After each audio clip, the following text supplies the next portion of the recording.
Hey, it's Dave from Coaching for Leaders. Today I'm bringing you a quick chat about the power of learning from and through our peers. I sat down recently with one of our Academy graduates, Dev Baldwin, to talk about how he leveraged peer relationships to move forward as a leader. Here's our conversation. I'm here today talking with Dev Baldwin. Dev is one of our graduates of the Coaching for Leaders Academy, has also been a longtime listener to the podcast. Dev, so wonderful to have you on. Thanks for having me, Dave. I'm really excited to be on. I've listened to this podcast for about 12 years now. I know. It's very surreal being on it. It's so much fun to have you on because we've known each other for so long and we've had so many conversations, and I'm just feeling so joyful about getting to share a little bit of your story with our broader community. How did you come across the podcast originally? Do you recall 13 years ago? So yes, I was in a role where I was slightly frustrated, and I knew that I needed to be the change.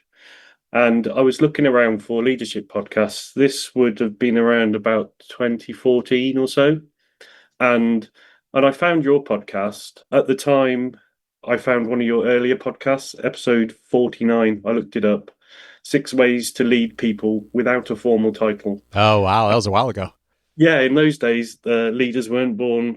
They weren't made either. There was that part of the intro wasn't there. Right. And, it was you chatting away about 6 different ways that people could sort of shape their leadership style, and there was no guest, which, massive respect talking for 30 minutes on that. It was really a good podcast and led me into the rest of your library, and from there, contacting you to ask just for advice. Yeah, which is a great lead into where we're going to start this conversation too. Tell me a little bit about your more recent work and yourself and just what's been happening professionally. So recently I was the director of technology at a company called Letterfest, and I came into the business when the technical stack needed some attention. The previous owners had built a really good, solid business from, kitchen table up to a large business, but needed to scale it. And the problem there was technology needed to be scalable. So the CEO brought me in to do that task, and I led that work for the last 3 years. And we helped that business scale. It became what was a technical problem became a marketing issue, and that transformation was absolutely fantastic professionally.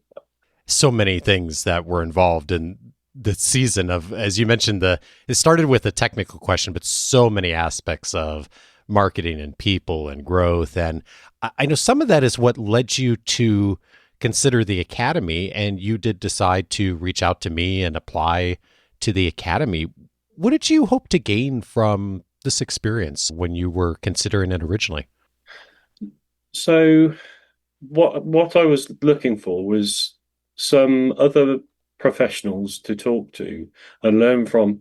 Throughout my career, having worked with some really incredible people, most recently at Letterfest, some incredible people there, I realized that learning from peers is such a powerful tool. And what's more, I think, more helpful about the Academy is those peers aren't necessarily in your sector.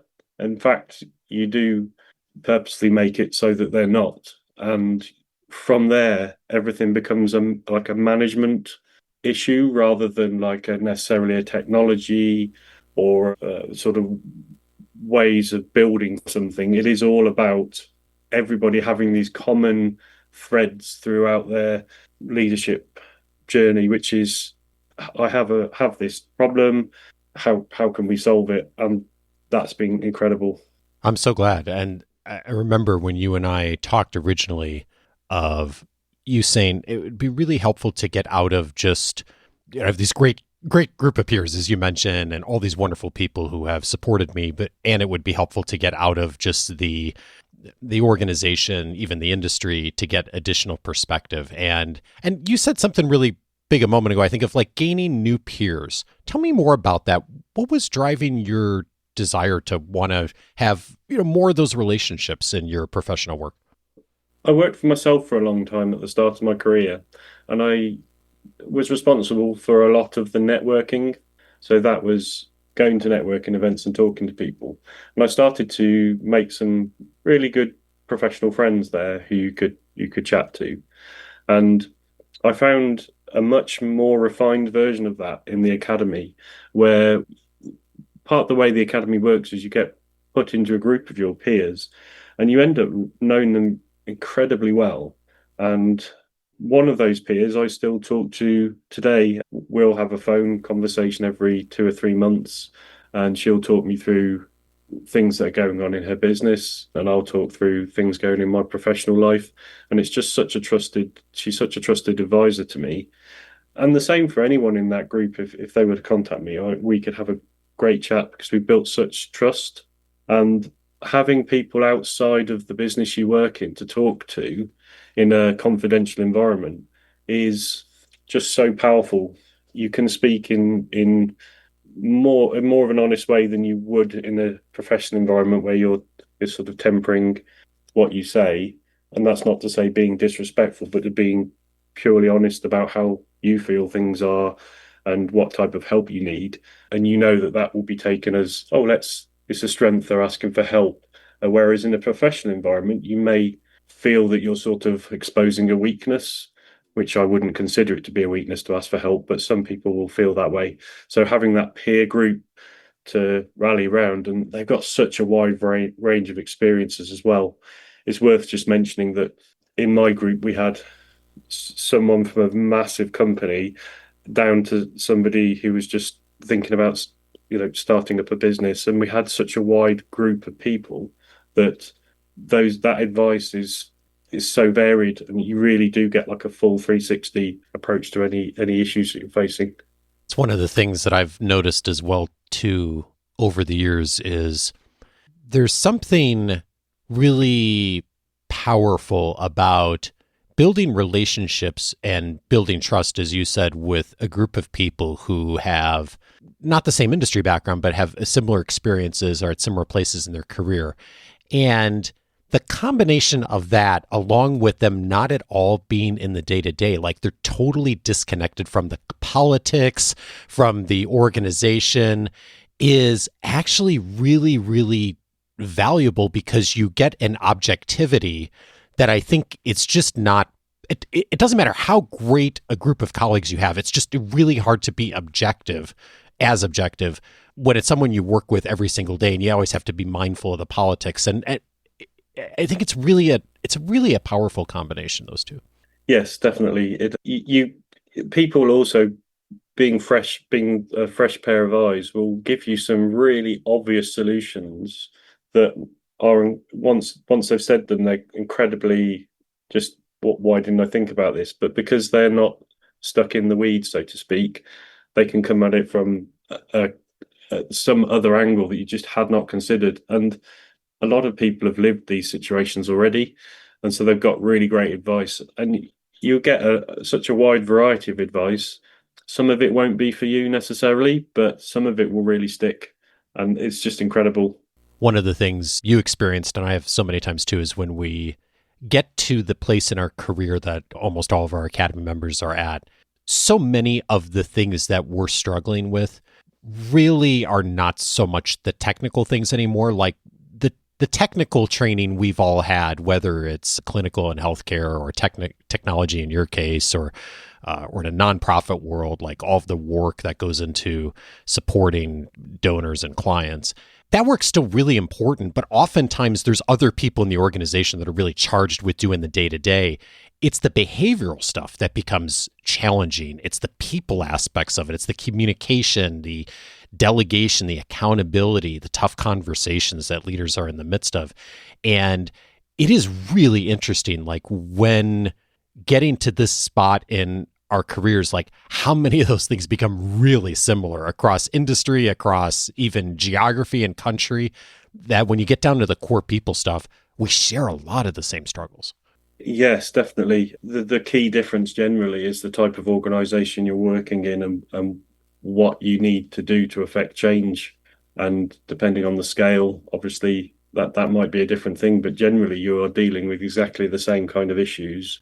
And it's just great to be able to talk it out with other people and feel heard and understood.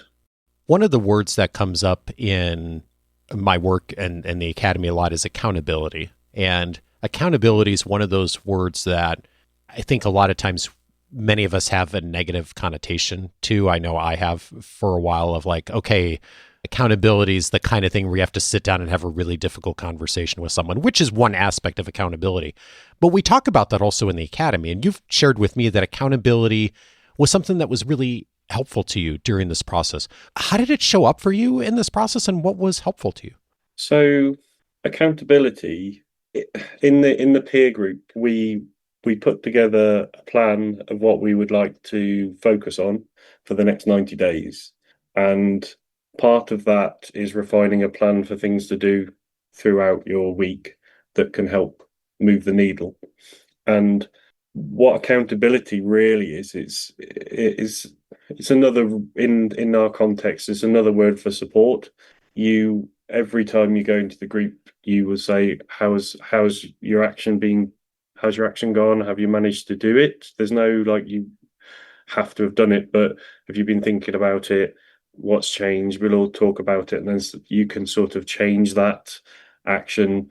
Everyone can have a chat and say, okay, maybe you've taken a bit too big of an action for what you're trying to do. You should maybe help sort of hone that in. And the other part of this accountability slash support is you get paired up with somebody as well, and then you'd have between the groups, you'd have a regular dialogue that you can have with that person. And if you've getting into any issues or you need some support, they're there for you. And it's so much more than sort of accountability from a finger pointing perspective. It's more of, like I said, just support, and knowing that someone's going to ask you about it means that you're definitely going to focus on it. It's going to be in your mind, if not top of your mind. And actually, one thing that the accountability does is people ask questions, which if you were working in a bubble on your own, because you're not going to be able to ask yourselves those like questions that don't come from your own mind, they will challenge you as well. And that has been really helpful for me. Certainly, I think early on I made a little bit too big of an action for me to do, and we just honed it down. I kept trying to do something after lunch, and then my lunch times were quite variable, and that just did not work. So we refined it down to before a meeting, and that was really effective. We get really tactical in this process, as you mentioned, of like trying to make it really simple for each one of us of finding a particular moment in the day where we'll take an action. And the intention behind that is to consistency over intensity, right? Like nobody in our community has hours a day to work on our development as leaders. I wish we did. Like, I mean, I wish we all did have that kind of bandwidth, but just the reality of almost every role that everyone in our community has, it's small actions done consistently that are going to get us there. And we have all of us like really high aspirations. And sometimes the high aspirations get in our way. Like we want to take on too much. And I've had so many times, Dev, over the years, and you've seen this too, where someone's aspirations like actually get in the way of them getting started because they want to do so much. They have such good intentions of wanting to take on a ton. And then they don't really know where to start, or they do start over a couple of days, but they put so much time and effort into it that they can't keep it sustainable. And that's one of the reasons that we work together in a community to really help each other to take those small steps, because that ends up being so much more sustainable over time. Yes, definitely. Small steps are so achievable. It's the same as anything, really. You know when something's too big a task when you can't start it because you've made it so broad, it's not very easy to understand where you're meant to start. Whereas with the accountability in the groups, we're asking for something quite small that you would do, a small change at a time that you can remember as a good trigger. And it does make a massive impact over time, even just being aware of it. And to your point about having time to learn leadership, large blocks of time, there's not really a better way to learn leadership than actually doing the leading. And if you were to do it isolated in your own, I mean, like your own time trying to read books, it's great reading the books and having the knowledge, but applying that knowledge is really where it comes. And the only way that you become a good leader is to be in a lot of situations that go either well or not so well, and take that learning. And part of what the academy is giving you is a group of people who have done all of this. So in a lot of ways, you're taking some shortcuts.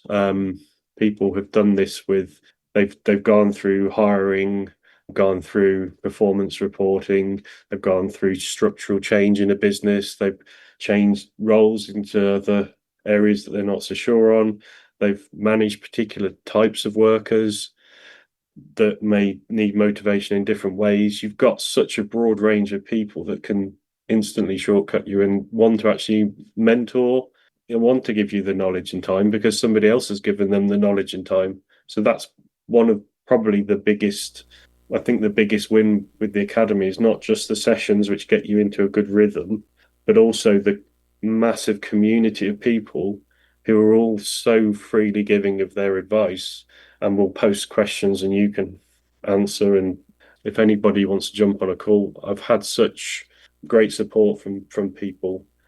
I mean, just recently I was made redundant from my last role as they downsized the business to improve cash flow. And then from there, I've had so much support from the community, help with connections, help with interview techniques for the kind of roles that I'm looking at. So it's been really massive. And everybody in that community is somebody who's trying to improve constantly. And they are all obsessively, not in a bad way, but really like working hard to become better at what they do. And everybody is almost an overachiever in a lot of ways. They are incredible people in the community. I ask people often what they've changed their minds on going through this process, the experience in the academy. What, if anything, Dev, have you changed your mind on through this? I think for me, the thing I've changed my mind on is the fact that always thought change came in like a big flood of effort and you had to really push hard for it. But actually the change that sticks is the small change, the small bit of effort. I will just this day I'm just going to do this a bit differently. I'm just going to make a conscious effort to do this small thing. And that small thing is more achievable. And so over time it compounds to a big thing. If you try and do the big thing, you will probably not get there. And that is such a powerful thing. I genuinely didn't think that could be a thing before starting the academy and being part of the community. And it's a massive benefit. And I would encourage anyone to start small. It really will make a big difference. Just a 2 or 3, maybe 5-minute change you can make a day. It's incredible. Dev, it has been such a joy to support you over all these years. Thanks for taking the time to share your story with all of us, and I'm so glad that you're part of our community. Thank you, Dave. This has been brilliant. Dev used the word shortcut a few times in this conversation. Whenever people ask me about the work I do, I often say something really similar to them because I don't know a better shortcut than great relationships. My job is to help leaders thrive through inflection points. And a big way that works is by helping people move through those points way faster than they would on their own. How that happens really comes down to what Dev said throughout this conversation. Community, relationships, working with other leaders who also have high aspirations for themselves and also who care a lot about helping other leaders grow. That's because when you get to the inflection point in leadership where most of the job becomes about the people stuff and less about the training in your discipline, so many situations become similar for all of us. Managing the daily chaos of meetings and schedules and holding people accountable and navigating conflict and establishing a vision for change and getting people to buy into it and developing those people and defining roles and giving feedback. Those are almost universal challenges for most leaders, and we're all working together in our academy to help each other get better at all of them. If you're also at an inflection point right now, I'm inviting you to consider applying for the Coaching for Leaders Academy. We are opening applications in the coming weeks for just a brief window for the final time this year. Go to coachingforleaders.com/academy to discover more.